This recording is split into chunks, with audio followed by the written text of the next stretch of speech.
This is the second installment of a four-part lecture on the subject of accent formation in foreign language learning. This is a series, and if you have not seen part 1 on phonetics, please watch that before you watch this video, because this one will make a lot more sense if you are familiar with the material that I covered in that one. In this video, I'm going to be discussing some of the resources and the techniques that are available to us as adult learners of foreign languages to help us try to overcome some of the difficulties, the inherent difficulties in learning to speak foreign languages with decent accents.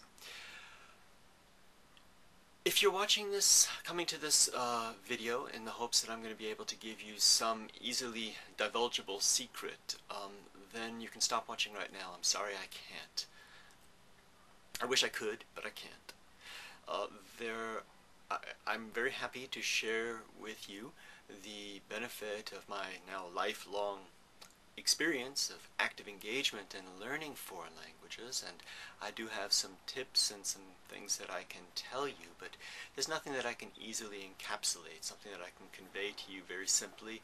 You don't know it now, I tell it to you. Oh, now you know it, and now you will learn 3 times faster, and you will automatically, necessarily develop an excellent, perfect native accent. It just doesn't work that way. There are absolutely no guarantees at all that even using all the best tips and methods and advice available that you will ever develop a particularly good foreign accent. Life is unfair. Some people are just talented in this regard, and others are challenged, shall we say. I have had some students who, without making any particular effort, were able to develop very nice accents very swiftly, and I have had other students who try very hard over a long time and never get anywhere near as good as that first category of students. That second category of students, though, often is a much better category of student, actually learns more, knows more, I would say, in every respect except the accent, does know the language a lot better. The musical ability, almost, or the ability to imitate like a parrot and sound good when you speak a foreign language, I guess if there are true language geniuses out there, that would come as part and parcel of the package, that plus overall learning of the language. But it can also be utterly disconnected. There's no relationship whatsoever between somebody who can sound particularly good and somebody who can learn particularly well. So basically, when it gets right down to it, there's simply no guarantee. And I think that you can, as I said, it is possible to put a lot of hard work and conscious effort into your accent and to make some real improvements. But I think that's best left for a little bit later stage in the game, because it takes a lot of time away from learning the language, period, developing other aspects of it that, when all is said and done, are something that are much more important. Perhaps sometime very soon, a lot of things that seemed like science fiction just a couple of years ago have actually come into being. Perhaps at some point soon, everything I'm talking about will be obviated because some technological device will be invented that will be analogous to a hearing aid that will make you able to perceive things that you cannot perceive, or perhaps we'll even be able to script our brains by some sort of computer programming like medical operation. But for right now, there's nothing like that. So if you want to learn to develop a decent accent, there are about 5 categories of resources out there. One category, the first category, is textual material that a lot of people turn to and rely upon, I think, too much. The second category is phonetic material, phonetic understanding, that I think most students of foreign languages rely upon far too little. And then the others that I'll talk about in order that they should, I think, be employed and brought into the whole process are first, well, this is the third. First category is text. Second category of resources is phonetic understanding. Third category is what broad category we can call media. This would be recorded material of all types, broadcasting, computer type delivery, every kind of delivery of language in its sound form that's somehow at a distance from actual interaction with real people, with real human beings, other people, which are the fourth set of resources, interaction, sort of one-on-one with people. And the fifth resource is immersion. Immersion in the overall living environment of the language and its culture. So I said texts alone. Some people can, it's amazing what people can do with texts. People are able to reconstruct dead languages, learn to interpret them on the basis of just looking at texts, and people who really know what they are doing are able to make, they're always educated guesses, but they're probably quite educated guesses as to what ancient languages probably sounded like. But when all is said and done, we can never really know. It's also quite possible, in particular, to learn what we can call cognate languages just by looking at text. If you know a language like Spanish, you can learn a language like Italian or Portuguese quite easily with some dictionary work and reference to a grammar now and then. You can learn to read it and perhaps to understand it. And many people can learn to read, study lots of other kinds of living languages, first and foremost focusing on the written part and the analytical part of the language. And as a matter of fact, this is the way that languages have traditionally been taught and still are taught in many parts of the world. And so I think that many of people who come to watch this video, like me, share a love for learning foreign languages and a passion for it and do it out of choice. But there are also lots of people out there, more, who do it purely out of necessity. They need to learn a foreign language, and these are people who might be very accomplished and achieve a lot in other realms of life, and frustrated by their inability to learn languages well, particularly to learn to speak them well. And this kind of person, because of the way they were educated, tends to have a disconnect here, and to imagine that there's got to be a relationship between their overall ability to understand and to analyze and their ability to speak. And so I've known very many people who somehow seem to think, well, I can't speak very well. I'm frustrated with my accent. I'm frustrated with my ability to speak. But maybe it's because I just don't, I'm not advanced enough. So if I had more vocabulary and if I were more comfortable with the grammar, then I would be able to think better, and when I tried to speak, it would all just come out. It doesn't work that way. The only way to learn how to speak, period, and to develop a good accent is to put yourself out there and to do it, and to make lots of mistakes and to learn from them, to risk sounding foolish and unintelligible, and to grow from where you are. Unless you do that, you will not be able to develop your accent. So it takes a bit of courage, and it takes a bit of not relying upon texts as a resource for learning. To speak a language, to develop a good accent, that is. The second resource that's out there, so as I said, a surprising number of people rely too much upon purely textual material and then wonder why they don't have good accents. I said at the beginning of this video that I didn't really have any secrets that I could kind of package to you in like an infomercial and sell to you and say, well, I'm experienced, I'm a master, I know this secret. If I tell it to you, you'll automatically learn so much better. But if there's anything along the lines of a tip there, I would say that it would just be getting a basic knowledge of phonetics. I have had many students discuss with me their frustration with their accent and their desire to have a better accent and ask me what they can do. And I'll say, well, do you know anything about phonetics? And they don't. Well, if you want to make sounds, you want to improve, it only makes sense that if you know how sounds are made, you know how sounds are differentiated, you know how they're produced, that you'll stand a much better chance of doing this. So that video, the first part of this was just scratching the surface.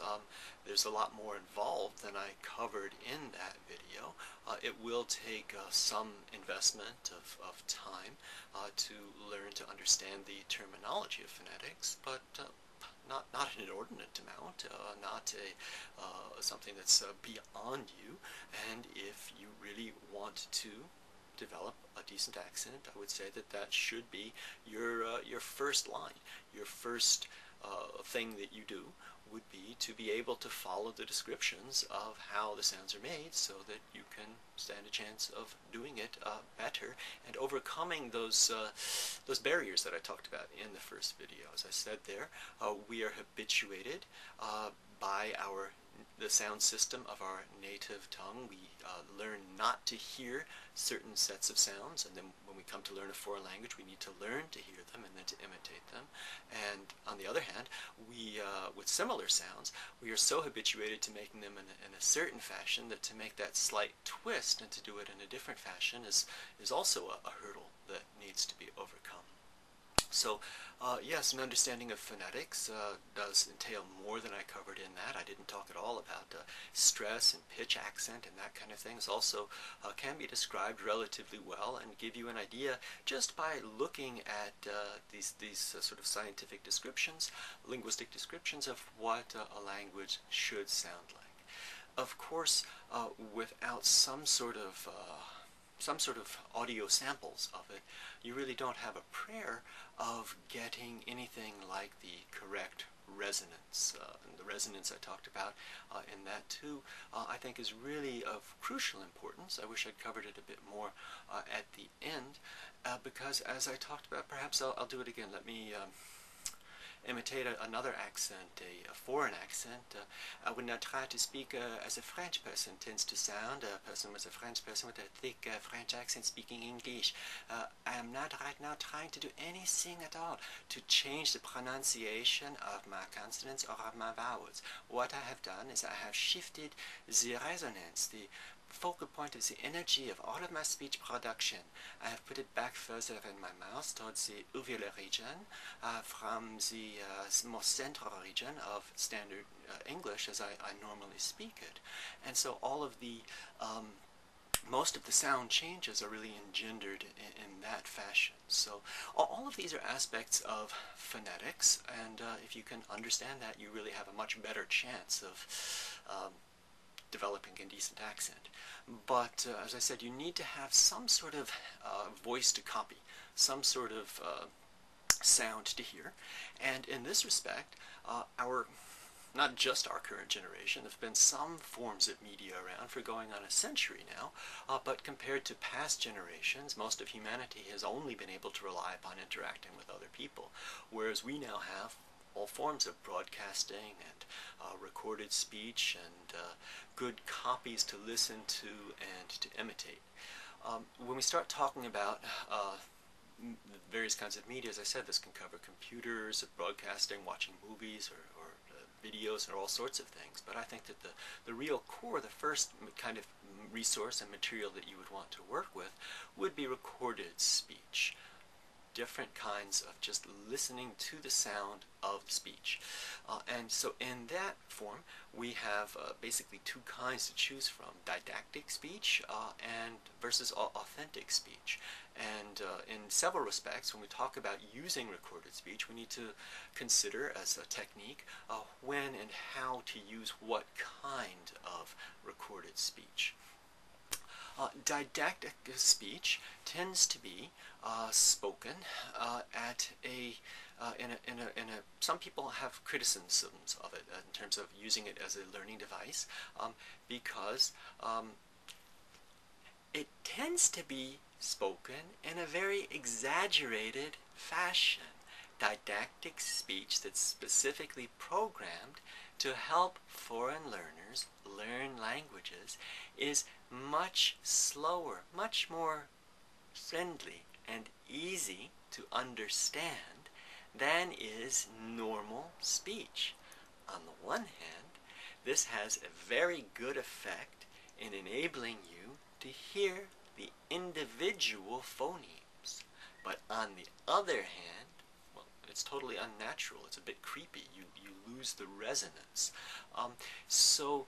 Using didactic speech to that degree is something that you might want to watch for, although at the beginning of your studies, certainly it does play a role.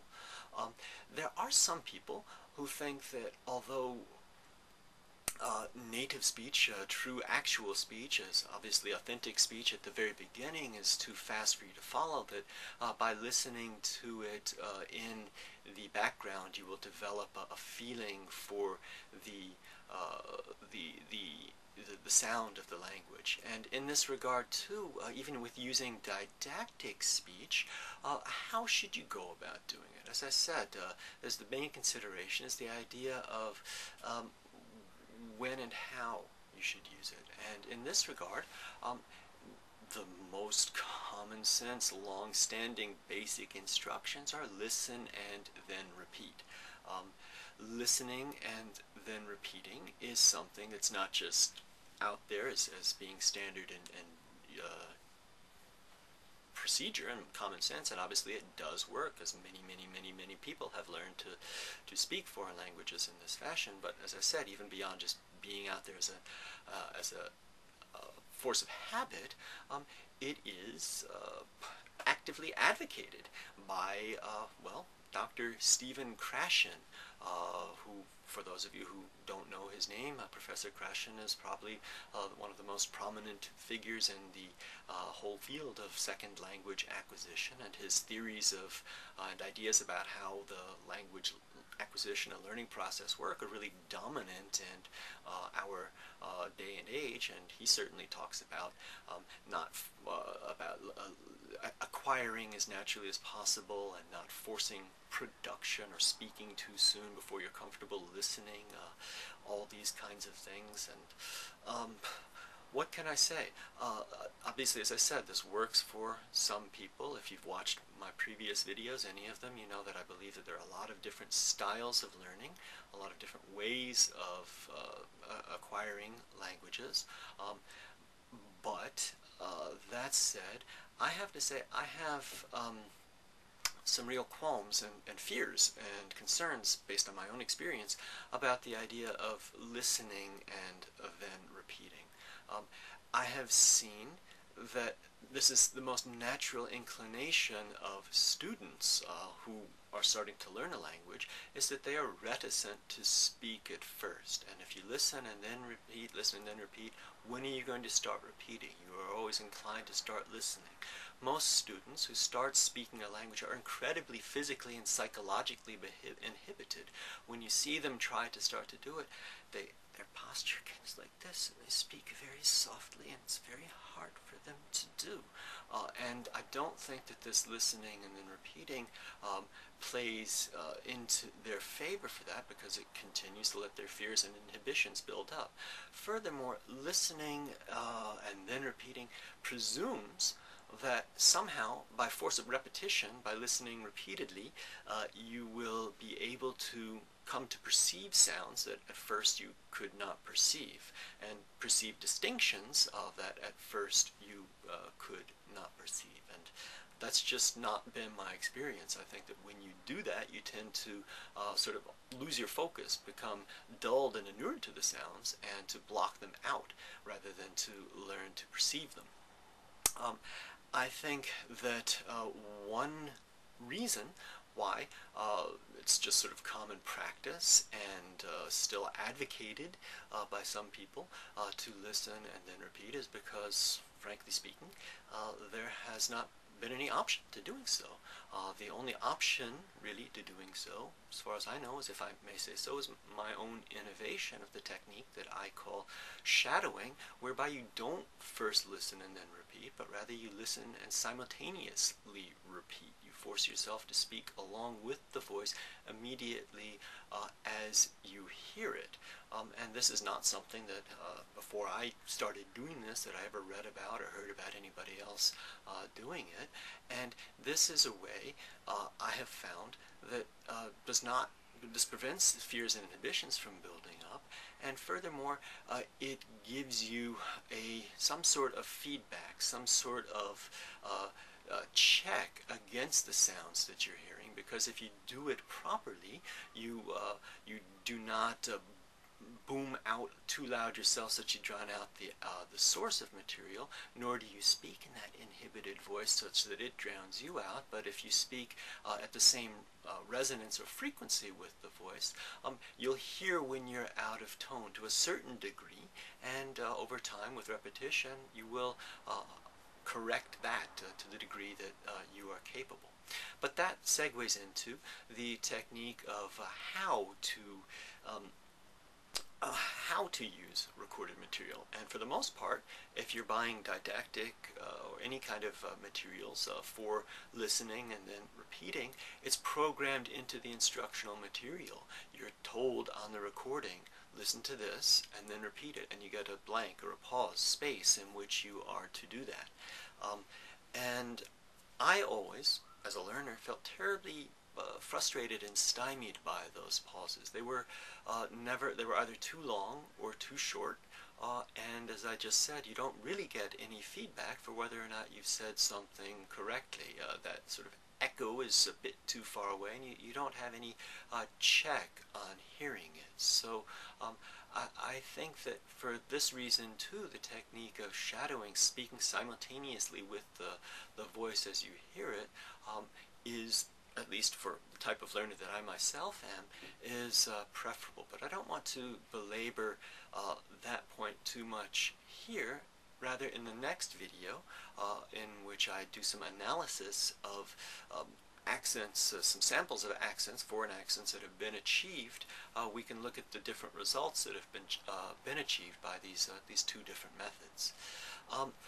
Once you've gone beyond learning with didactic materials, certainly a very important way of maintaining your language, hearing it, and at least the passive sense of understanding and listening, is to use authentic either broadcasts or recorded books, or even watching television or movies. Any form like this can help you, and even in this regard, we would start to segue into, with technology evolving the way it is, until quite recently, I would have put even Skype-like video conferencing in this regard, because of that time lag when you saw it. But it's developing now to the degree when it's might be almost tantamount to actual human interaction, which is the next thing. But before I get to that, I do want to mention one technique that technology does give us. I already talked about this in the computerized language learning, and that is the voice technology, voice recognition technology, which some computerized learning programs have also now developed to a nice degree, by which you can not just rely upon your ears for developing an accent, but upon your eyes as well. You speak, a sentence is spoken or a phrase is spoken on the computer by a native speaker, and you get a graphic readout of the speech inflections, and then you speak it as well, and you get a graphic readout of those, and you can juxtapose the two of them, and you can see where the correct one is, and you can play around with your voice to try to get it right. Obviously, it's much easier to do this if you have phonetics and you can interact with a real person too. So that brings us to the next kind, very important resource that you have is learning from an actual person, because speech is human communication. The most common way that you'll probably encounter this is from a teacher in a classroom if you're learning a foreign language in a foreign country, and that's obviously better than nothing, but usually you'll have a lot of other students, and you won't get to interact with the teacher all that much. So obviously it's better to have a tutor who can help you with your accent development. Might seem like the ultimate and the best way, the best means and technique for developing a good accent. Why not? Why not, if you can afford it, if you have access to it, get a tutor who, from the word go, will never let you develop any kind of bad accent, false pronunciation, but will just make sure you get everything right from the word go. I don't think that that would be ideal, because it would be, on the first part, I think it's not necessary. I think that many things will take care of themselves, and if you spend all of your time and energy, both of you, you and your tutor, correcting things that might take care of themselves if you let the system develop to a certain degree, that's obviously a waste of time. More than that, it's extremely tedious from the tutor's point of view, and worse than that, from your point of view, it would be demoralizing and very frustrating because you would never be able to open your mouth without saying anything. I think it would be much better to work with recorded materials, didactic materials first and foremost, to develop some sort of the ability to talk freely, even if everything is rather garbled. Then you could go to the tutor and you could start to correct certain things sooner rather than later. You don't need to worry too much about getting ossified and getting fossilized, incorrigible errors if you start out that way. To get some sort of a talking system and then correct it would make more sense than to have the person jumping down your throat, literally, at the very beginning. The only exception I would make to that would be in a well-organized and established training institute type place, intensive learning of languages where you had an experienced tutor and who knew that students from the background of the learners that he had traditionally always have difficulty with a certain kind of sound. A Korean tutor with American students would know definitely they're always going to be really challenged with those double-stressed consonants, or a Hindi tutor would know they're going to be challenged with those retroflex consonants. And so to give special attention to known certain points of difficulty from the beginning might be a good tactic if this is available. But to try to preemptively assure that your accent is going to develop along good lines, I think would be really overkill, because when all is said and done, it's going to develop to the point that it does. It really takes a lot of effort to do this kind of correction. So yes, a tutor would certainly be a good thing, but even that sort of learning thing, if you're really going to try to develop an ability to speak freely, including your accent, you obviously want to have more of a sort of social contact, people that you speak the language with, and you could push this to the nth degree of getting married to the language. If your wife speaks the language, or your husband, then this is obviously excellent. But all of this I'm talking about is considers speaking the language out of its environment, speaking the language in your environment. And in my experience, that immersion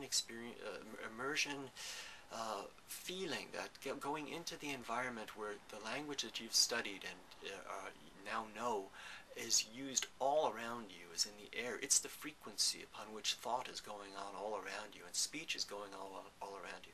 That's really invaluable. That's very important. I think that we're naturally anthropocentric and think of ourselves as learning languages individually, but I think it is also true that languages are living things. They have their environments too, and when you go into it, you can't help but get caught more up on its frequency. Well, yeah, yes, you can help it.